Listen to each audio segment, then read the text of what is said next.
Hello everyone, welcome to this amazing session today.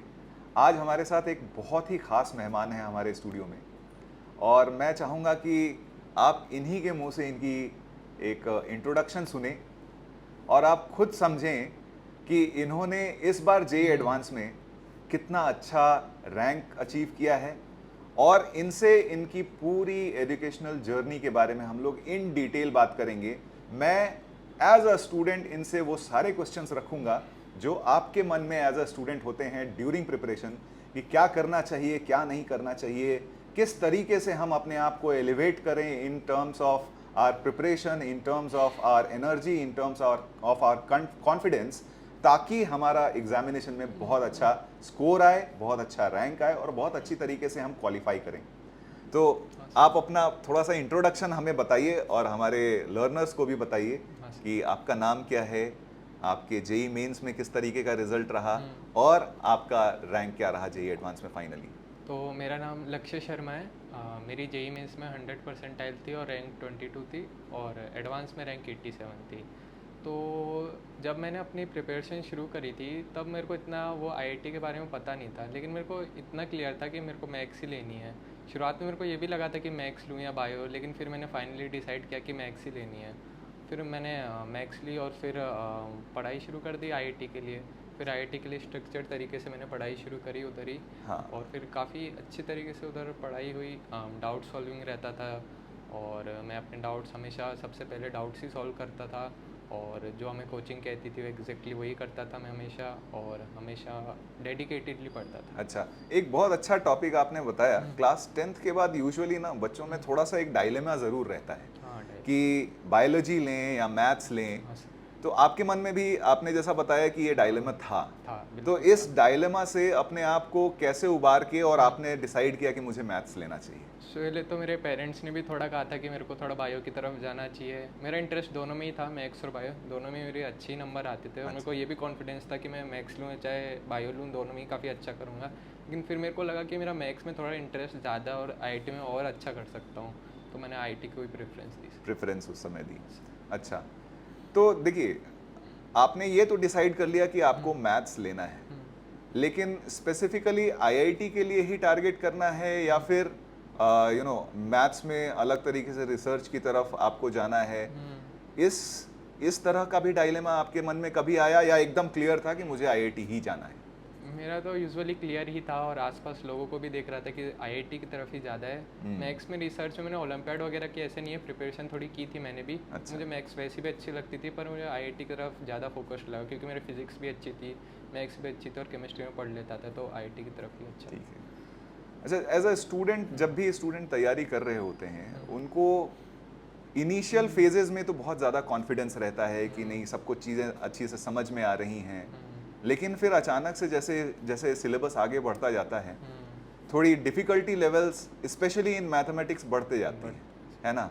तो उस समय आपको कभी ऐसा फील हुआ कि चीज़ें थोड़ी ज़्यादा डिफ़िकल्ट हो रही हैं एज़ कम्पेयर टू 10th? और अगर फील हुआ तो आपने उसको फिर किस तरीके से हैंडल किया? बिल्कुल, ये तो सबके साथ ही होता है मेरे हिसाब से कि शुरुआत में तो काफ़ी एंथुसियाज्म रहता है, लेकिन धीरे धीरे जैसे आगे बढ़ते जाते हैं वैसे ही थोड़ा अपना कॉन्फिडेंस भी डाउन होने लगता है क्योंकि चीज़ें टफ होती जाती हैं टाइम के साथ। तो मेरा तो बेसिकली यही था कि अगर कोई चीज़ टफ लग रही है सच में तो टीचर से ही पूछो कि एक्चुअली इसका सॉल्यूशन क्या है। तो मेरे हिसाब से अगर कंसेप्ट पे ज़्यादा फोकस करेंगे तो चीज़ें उतनी टफ कभी होती नहीं है। अगर कंसेप्ट्स को एकदम क्लियर करके चलेंगे हर सब्जेक्ट में, फिजिक्स हो या चाहे मैथ्स हो चाहे केमिस्ट्री हो, कंसेप्ट पे ही फोकस रखना चाहिए और क्वेश्चन प्रैक्टिस अच्छी होनी चाहिए।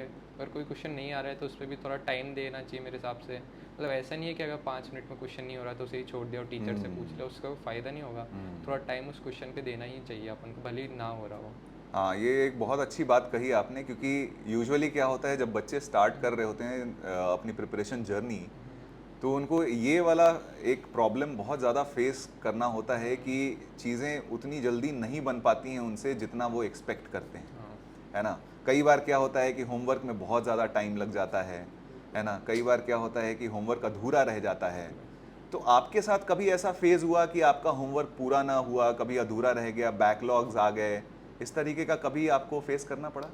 ये तो मेरे हिसाब से सभी के साथ ही होता है कि अच्छा। बैकलॉग्स आते हैं, तो काफ़ी नॉर्मल चीज़ है, लेकिन कभी भी ज़्यादा नहीं होना चाहिए। जैसे कि एक दिन का तो चलो ठीक है, वो हाँ। अगले दिन कवर अप कर लेंगे। जैसे मेरे हम्म। कभी कभी आ जाता था, तो मैं संडे को फ्री टाइम रहता था तो उस दिन कवर कर लेता था। हम्म। बाकी ये सब ज़्यादा आना नहीं चाहिए। अगर आप रोज़ जो होमवर्क दे रहे हैं उसी को उसी दिन कोशिश ख़त्म करने की कोशिश करनी चाहिए मेरे हिसाब से। तो देखिए एक बहुत अच्छा एडवाइस यहाँ लक्ष्य से मिला हमें कि बैकलॉग देखो आएंगे, चीज़ें कभी कभी डिफ़िकल्ट होंगी, आपका टाइम ज़्यादा लगेगा, हो सकता है कि आज का जो होमवर्क मिला है हो सकता है आज पूरा ना हो, लेकिन आप उसको बहुत ज़्यादा दिन तक लेके मत जाइए, आप उसको जल्दी से जल्दी पूरा करने की कोशिश कीजिए, है ना? बिल्कुल सर। अच्छा, अब बात आती है प्रिपरेशन के दौरान एक बहुत इंपॉर्टेंट फैक्टर होता है टेस्ट का, टेस्ट है ना? तो आप टेस्ट को किस तरीके से देखते थे during your preparation days?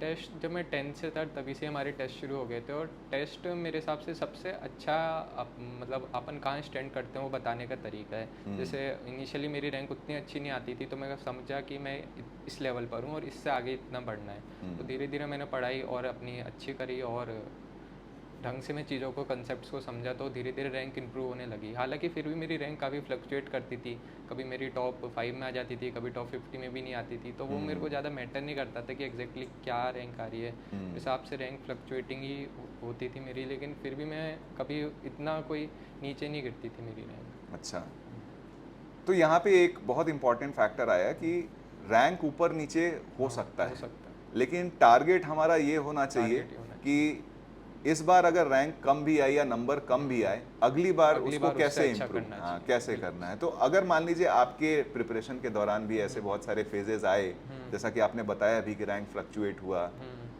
Number थोड़े कम आए, तो उसको आप फिर किस तरीके से प्रॉपर एनालिसिस करते थे और फिर आइडेंटिफाई करते थे कि मुझे किस तरीके से आगे अपने आप को इम्प्रूव करना है? हाँ, ऐसे ही करता था। जैसे किसी दिन टेस्ट में कम मार्क्स आए तो काफ़ी लोग ऐसे करते हैं कि उस दिन पढ़ेंगे ही नहीं, या फिर उसके अगले दिन भी नहीं पढ़ेंगे, काफ़ी दुखी टाइप के हो जाएंगे। तो मैं वैसा करता नहीं था। मैं उसी दिन देखता था कि क्या एग्जैक्टली गलतियाँ हुई, वो सिली मिस्टेक्स थी या फिर कुछ कंसेप्चुअल क्लियरिटी नहीं थी। उसी को देख के कोशिश करता था कि उसी दिन या उसी अगले हफ्ते में उन चीज़ों को क्लियर कर लें, ताकि अभी बुरी आई तो ठीक है, लेकिन आगे असली एडवांस के एग्ज़ाम में अच्छी आनी चाहिए। मेन फोकस वही है। अच्छा, एक एग्जामिनेशन हॉल टेम्परामेंट के ऊपर भी बच्चों को थोड़ा सा हमेशा थोड़ा कॉन्फिडेंस कम रहता है। बच्चे कई बार ये बोलते हैं कि भाई घर में तो सर हमसे सारे सवाल बन जाते हैं, लेकिन एग्जामिनेशन हॉल में नहीं बन पाते हैं। तो आप घर में वर्सेस एग्जामिनेशन हॉल में अपने आप को किस तरीके से कंपोज करके रखते थे कि घर में और एग्जामिनेशन में एट पार ही स्कोर आए? सबसे पहले तो मतलब जैसे लास्ट के जब 1-2 महीने आए तो मैंने कोशिश यही की है कि 6 घंटे, एक तो जो 9 से 12 का स्लॉट है और एक 2:30 से 5:30 का, उस टाइम पे अपने आप को एकदम फोकस्ड करके उन्हीं 3-3 घंटों में एकदम जैसे एग्जैक्टली एग्जाम में होता है उसी टेम्परामेंट में एक मॉक टेस्ट या फिर कोई प्रीवियस ईयर पेपर लगा लिया। उससे 1-2 महीने में एकदम अपना वो शेड्यूल ही उस टाइप का बन जाता है कि ताकि अपन एक्चुअली जब एग्जाम में बैठे तो कुछ नया नहीं लगे अपन को, जैसा घर पे बैठ के कर रहे हैं एकदम वैसे ही लगे। बिल्कुल। तो देखिए यहाँ पे एक बहुत अच्छी बात लक्ष्य ने कही कि जो एग्जामिनेशन स्लॉट में जिसमें आपको एग्जामिनेशन देना है, हमें पूरी कोशिश इस तरीके से करनी है कि हम अपने पीक परफॉर्मेंस पे रहें उन टाइम स्लॉट्स में, है ना? उसके लिए ट्रेनिंग करनी पड़ी आपको 2-3-4 महीने लगातार हाँ अपने पीक परफॉर्मेंस को अचीव करने के लिए उस टाइम ड्यूरेशन में। यस। अच्छा, प्रिपरेशन के दौरान बच्चों के अंदर एक थोड़ा सा असमंजस ये भी रहता है कि हम शेड्यूल और टाइम टेबल क्या फॉलो करें, ठीक है? वो कई बार टाइम टेबल बनाते हैं लेकिन फिर उसको फॉलो नहीं कर पाते, कई बार बहुत ज़्यादा हार्श टाइम टेबल बना लेते हैं, कई बार बहुत सॉफ्ट टाइम टेबल बना लेते हैं। तो आप यूजुअली कौन सा किस तरीके का टाइम टेबल फॉलो करते थे? मेरा टाइम टेबल कभी स्ट्रिक्ट नहीं था। पहली बात तो जैसे किसी दिन जैसे कि मैं कम पढ़ा, ठीक है कोई बात नहीं, उसके अगले दिन फिर उतना ही ज़्यादा पढ़ के कवर करना पड़ता था। तो कोई स्ट्रिक्ट टाइम टेबल मैं तो फॉलो नहीं करता था, लेकिन यूजुअल यही था कि काफ़ी जितने भी टाइम पढ़ो एटलीस्ट उसको कंसंट्रेशन से पढ़ो, उस टाइम कोई भी डिस्ट्रैक्शन नहीं होना चाहिए। और अपने जो डेली टारगेट्स हैं उनको सबसे पहले कंप्लीट करना है, जो क्लास में पढ़ा है उसको रिवाइज करना, और जो होमवर्क दिया है वो सबसे पहले फर्स्ट प्रायोरिटी होनी चाहिए। तो उसके बाद अगर आपके नॉर्मल दिन का अगर मैं पूछूं कि क्या रहता होगा नॉर्मल शेड्यूल आपका पर डे का, तो एक नॉर्मल दिन आपका किस तरीके से बीतता था? सबसे पहले तो मैं 7 बजे के आसपास उठ जाता था। उसके बाद मैं 8 से लगभग 12 बजे तक पढ़ता था। उसके बाद हमारी शाम को क्लासेस रहती थी 2 से 5 तक। उसके बाद मैं घर आ जाता था। उसके बाद थोड़ा मैं खेलने चले जाता था क्योंकि मैं तो कोटा का ही हूँ, तो हमारे पास में ग्राउंड है, तो उसमें मैं खेल लिया करता था, थोड़ा फ्रेश हो लिया करता था। उसके बाद डिनर वगैरह करके मैं 8 o'clock से 12 या 1 बजे तक जब भी पढ़ता था, जितनी देर तक मन होता था उतनी देर तक पढ़ के सो जाता था। अच्छा, लेट नाइट स्टडीज़ के बारे में आपका क्या सोचना है कि क्या हमें बहुत ज़्यादा देर तक रात में पढ़ना चाहिए या फिर सुबह जल्दी उठ जाना चाहिए? आपको क्या लगता है? ये तो वैसे इंडिविजुअल पे ज़्यादा डिपेंड करता है कि किसका कैसे सूट कर रहा है। जैसे कि मेरे को सुबह ज़्यादा पढ़ाई होती नहीं थी मेरे से जल्दी उठ के, तो मैं हाँ, रात को देर तक ही पढ़ने पे ज़्यादा करता लेकिन फिर भी 7 बजे तक आप उठ जाते हाँ, थे, 7 मतलब साढ़े मेरे 7 हिसाब से बजे तक। 6 to 7 आवर्स की स्लीप तो होनी चाहिए, भले ही सुबह बिल्कुल, पढ़ो या रात को लेट तक पढ़ो। बिल्कुल। अच्छा, एक और जैसे आपने भी बात करी कि कोई डिस्ट्रैक्शन नहीं होना चाहिए। आजकल स्टूडेंट्स की लाइफ में बहुत सारे डिस्ट्रैक्शन आ हाँ, चुके हैं, है ना? सही। तो आप अपने जूनियर्स को उन डिस्ट्रैक्शन से दूर रहने के लिए ऐसा क्या एडवाइस देना चाहेंगे? मतलब किस तरीके से वो अपने आप को उन डिस्ट्रैक्शन से अपने आप को बचा पाएँ? सबसे पहले फ़ोन पे अगर कोई भी सोशल मीडिया है तो मेरे हिसाब से वो दूर दूर तक फॉलो ही नहीं करना चाहिए। अच्छा। इंस्टाग्राम डिलीट कर दो, स्नैपचैट हो वो भी डिलीट कर दो, और यूट्यूब पे जैसे कुछ काम का अगर एजुकेशनल है तो बस वही देखता था मैं। बाकी व्हाट्सअप वगैरह पे भी जो हमारे जो क्लासेस रहती थी या फिर उसका जो मटेरियल होता था उसी सब के ग्रुप्स भी मैंने ज्वाइन कर रखे थे। बाकी एडिशनल कोई भी ज़्यादा इतना रहना नहीं चाहिए मेरे हिसाब से। तो देखो, एक बहुत अच्छी एडवाइस आपको मिली यहाँ से कि भाई जितने भी सोशल मीडिया अकाउंट्स हैं आज के आज डिलीट मारो। आप एग्जामिनेशन के बाद भले ही वो सारे अकाउंट बना लेना, क्योंकि वही आपका मेन डिस्ट्रैक्शन का कारण है, तो उसको आपको कहीं ना कहीं अपने लाइफ से फॉर दिस पीरियड आपको हटाना पड़ेगा। ज़रूरत की चीज़ें जैसे यूट्यूब और व्हाट्सएप जिस पे आपको ग्रुप के और एजुकेशनल मैसेजेस आते हैं, और थोड़े बहुत यूट्यूब से भी आप कुछ कुछ चीज़ें रेफ़र कर सकते हैं। बाकी कोई भी सोशल मीडिया अकाउंट आपके लाइफ में एट दिस मोमेंट नहीं होना चाहिए। अच्छा, जैसे एग्जामिनेशन में 3 सब्जेक्ट्स होते हैं, मैथ, फिजिक्स और केमिस्ट्री। तो आपका कोई फेवरेट सब्जेक्ट रहा क्या?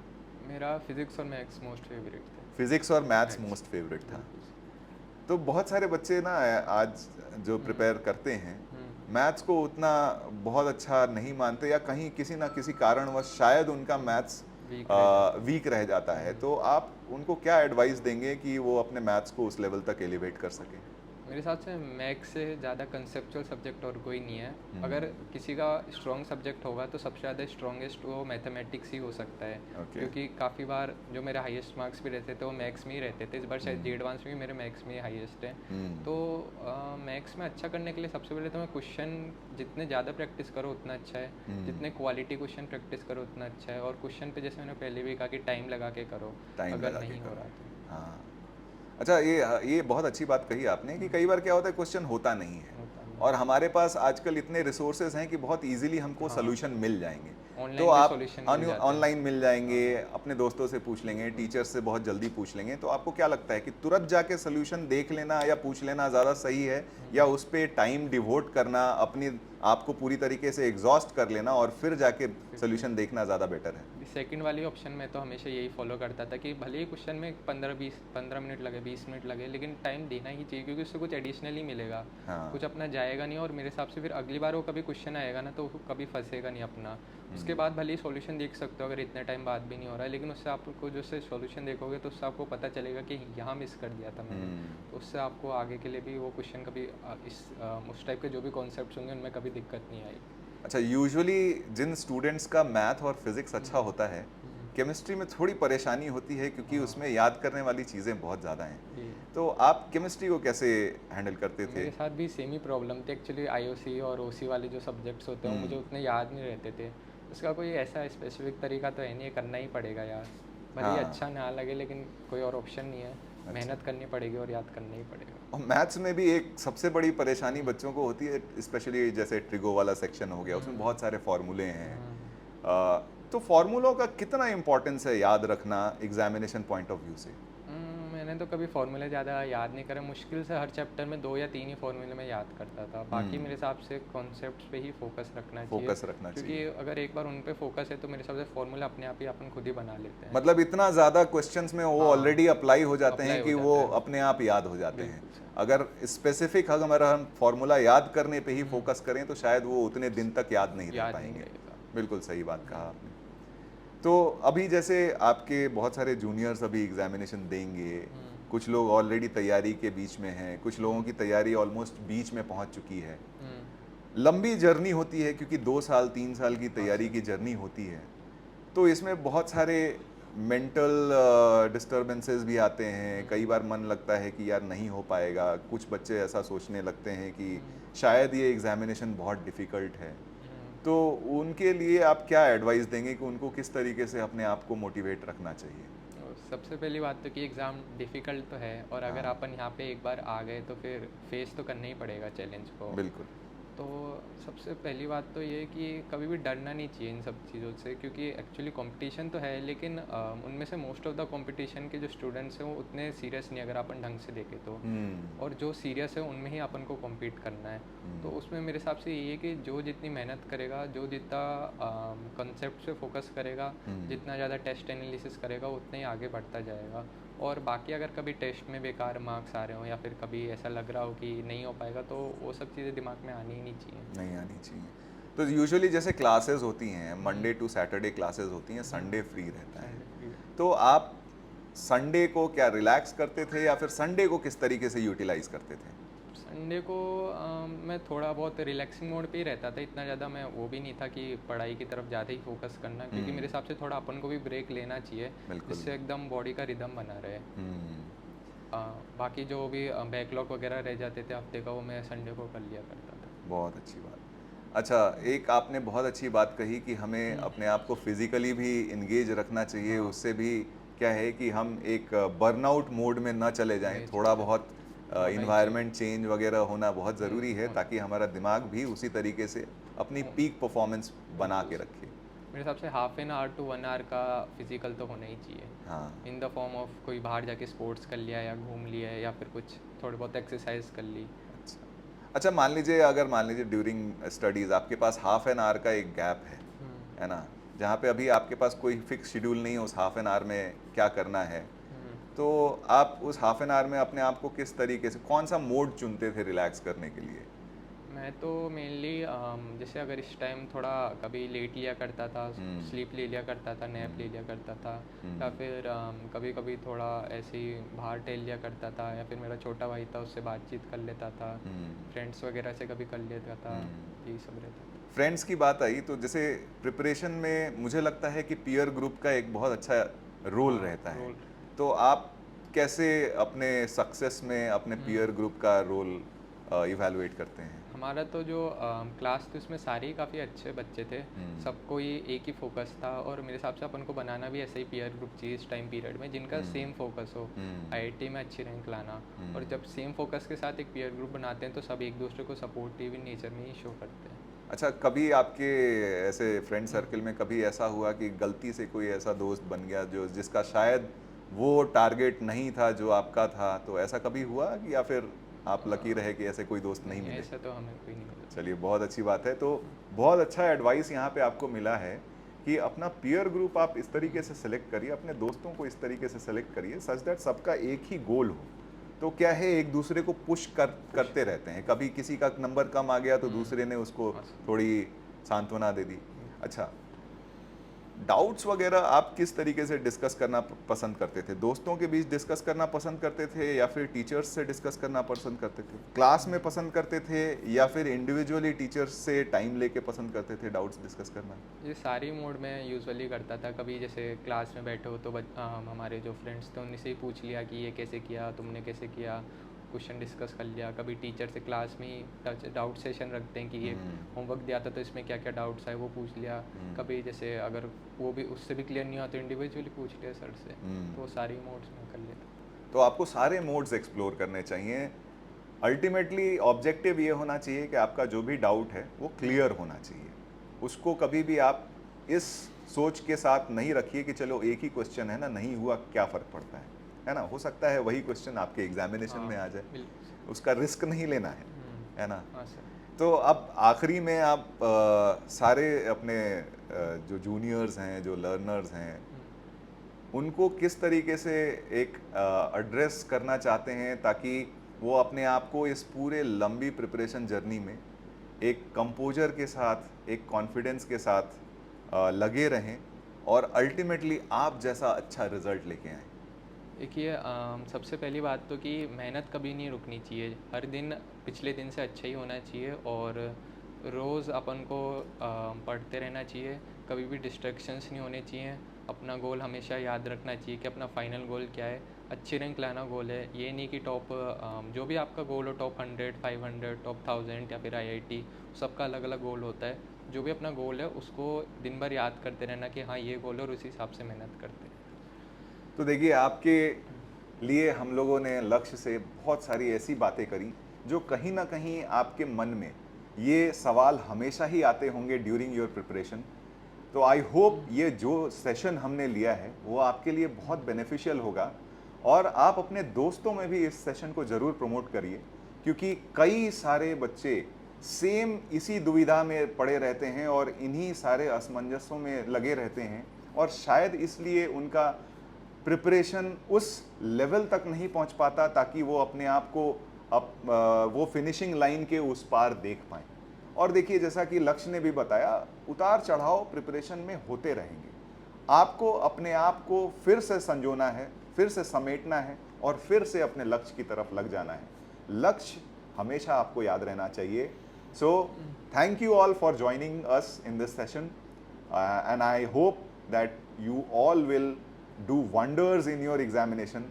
Let's crack it.